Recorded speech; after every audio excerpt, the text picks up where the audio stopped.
Lord Christopher Monckton and his incredible ClimateGate Caught Green-Handed report that's up on his excellent investigative site that we'll be giving you the URL for. He's with us graciously for the rest of the hour to report on day 1 and 2 of the Global Government Takeover Summit. The UN's calling it the most important summit in history. YouTube says our future is being decided in Copenhagen. They're pushing it. Lord Christopher Monckton, 3rd Viscount of Monckton and Brenchley, has worked at all levels of government, has been a top journalist, has a scientific organization advising governments and corporations, was one of the chief advisors to Margaret Thatcher. The list goes on and on. He really needs no introduction.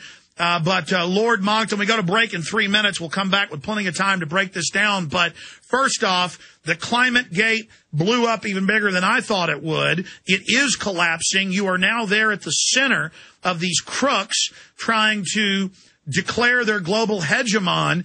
Tell us what's happening in Copenhagen. Well, it's almost as though ClimateGate hadn't happened, to be honest. The vast majority of the world's mainstream media have still not really said what's in the ClimateGate emails. They may have mentioned it once or twice, as the BBC has, not given it anything like the coverage it deserves, given the magnitude of the draft treaty which is under consideration here. When I went into the conference yesterday to ask for a copy of the treaty, I went to the UN Documentation Centre and said, right, I want the current draft of the negotiating text. And they looked at me as though they were baffled. You know, the librarian there who had stacks of papers behind her in various languages, she just looked as though she'd never heard of it. So I insisted, and it took about 10 minutes, and they consulted each other. There were 3 or 4 of them arguing over it. None of them would produce the document.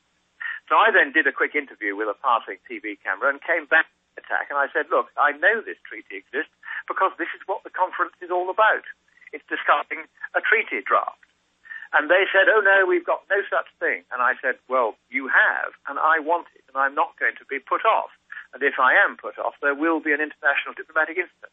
And only then did they produce a stack of papers 2 inches thick, 1,000 pages, most of which was just complete irrelevant. But right at the bottom of the stack, when I ploughed my way through it, I found hidden the draft, or the current draft of the treaty.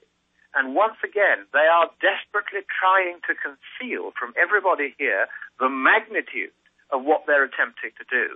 They really are aiming to set up a world government. They no longer use the word government in the treaty. I think we've frightened them off that. But all the institutions of this world government and the enormous powers it's going to be given over free markets to tax the American economy to the extent of 2% of GDP, to impose a further tax of 2% on every financial transaction, and that could come to a very large percentage of GDP overall, and to close down effectively the economy of the West, transfer your jobs, if you're listening to this, to third world countries. All of that is still in the treaty draft, even after all the negotiating rounds, even after the fuss that we've all made to try to make them rethink, and even after ClimateGate. Well, this is just devastating information. So this appears to be breaking news because I've been doing searches every hour for the latest draft text, and the media was saying it wasn't released. There was this Danish text dealing with the way the taxes would be implemented. We'll find out if that's the same text you have. That's up on the London Guardian website right now, but this is massive breaking news. They're also reporting taxes on all air travel globally, taxes on all fuel globally, just a complete takeover. But this financial tax, wow.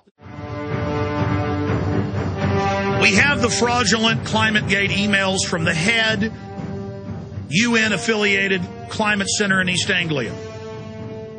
We have the fake hockey stick, the lies about the Arctic completely melting, the lies about polar bears and penguins can't swim. I'm seeing billboards all over Copenhagen saying, save the polar bears, they're going to die. Complete fraud. Big billboards of little girls saying, please don't let me drown. The most base, mindless, fraudulent information. Holdren saying 13-foot sea levels when the UN themselves says, 7 to 21 inches, and that itself based on a fraud. We have Now, Lord Christopher Monckton, because he is a member of the House of Lords, went in and demanded the latest treaty. This is breaking news. It has everything that was in the previous one and worse. You're going to hear this now breaking. We have the Danish text leaked of the architecture of this global government, how private corporate interest, IMF, World Bank, will run the system, not even the UN. So just that's got the third world now reeling, threatening to back out. The Saudis are calling for investigations. So much is happening. I'm going to attempt to go over all of this in the next 51 minutes with Lord Christopher Monckton, again, graciously joining us. So I'm going to try to just sit back, sir, and let you chronicle. You're there at Copenhagen. But also the good news, UN climate chief does say hacked emails are damaging. But as you said, they're like the cat caught with a canary in its mouth, going on about its business like it's no big deal. They're trying very, very hard to pretend that ClimateGate didn't happen.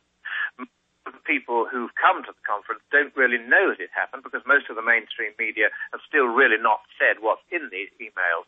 And what is happening is that the mainstream media have done themselves terrible damage by signing up to this climate nonsense and then by surlily refusing to admit that ClimateGate was happening, admit how serious it was, and simply inform their readers of what was actually in these emails. Admissions that while they're telling us, as the Met Office did just today, that today is the warmest decade since records began 150 years ago, privately what they're saying in the emails, the ClimateGate emails, is, hey, look, we've got a temperature which in fact has been falling, and we can't explain why, and it's a travesty that we can't explain why. So they're saying one thing to us publicly to maintain the scare, making them rich, and that's what's called fraud. It's criminal fraud. And on the other hand, they're saying privately, oh dear, we can't account for the fact there's been no warming for the last 15 years. I mean, it's very serious, this disconnect between what they're saying among themselves privately and what they're admitting to us publicly. Absolutely. Talking about criminal investigations, Lord Monckton, we have Senator Inhofe calling for it, the Saudis calling for investigations, and the Saudis have pointed out the United Nations, the progenitor of this fraud, they can't run the investigation. No, they can't, because the United Nations is thoroughly compromised in all this, because the climate panel that it created via the United Nations Environment Programme and the World Health Organization, namely this Intergovernmental Panel on Climate Change, which has produced 4 major reports on the climate, those 4 major reports are now all under a cloud, because all the major contributors to those reports, the lead authors, indeed the lead author of the entire science report of 2007, are part of these emails, part of this conspiracy to conceal, manipulate, tamper with, invent, make up, and eventually destroy data when it was requested by third-party scientists who wanted to check whether the various extraordinary claims they were making could possibly be true. It's a very, very serious matter, and there's no way the UN can be allowed to do this.